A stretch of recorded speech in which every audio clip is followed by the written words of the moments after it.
It's Friday night, which means it's time for a little Friday night football. Several teams across Middle Tennessee are battling it out in some regional games tonight that have major playoff implications. Fox 17 News' Caitlin Miller joining us live from one of the big games of the week at Ensworth. Caitlin, looks like great weather out where you are.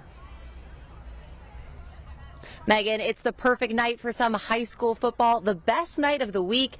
Now, Father Ryan is taking on one of the top teams in the state today, and that's the Ensworth Tigers. Now, not only are the Tigers undefeated, but to put things into perspective, the closest game that they've had so far, they've won by 14 points. Now, we spoke with both coaches earlier today. Ensworth head coach Tim Hasselbeck says so many players on their team are doing their role at such a high level, and that's what's making them such a strong team this year.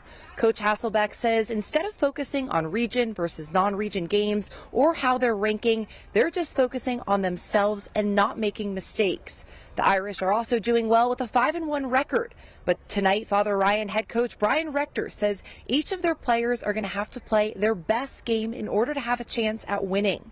Coach Rector says the Tigers are more talented than them. So to win, they can't miss tackles, turn the ball over, or have any penalties. Because he says once the Tigers gain momentum, it's game over. We have the ball.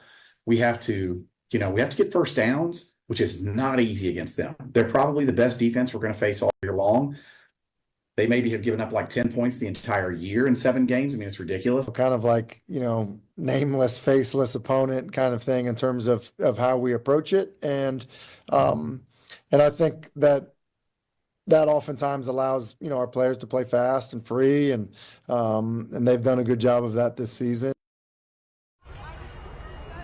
You can see behind me the E on the field is painted pink. The players, coaches, cheerleaders, dance team, and everyone coming out tonight is wearing pink. So obviously, Breast Cancer Awareness Month means a lot to this Ensworth community. And coming up later tonight in our newscast and on Football Frenzy Live, we will have the story behind the pink color for each player, cheerleader, and dance member on the field. Reporting live from Ensworth, I'm Caitlin Miller, Fox 17 News, your Code Red station.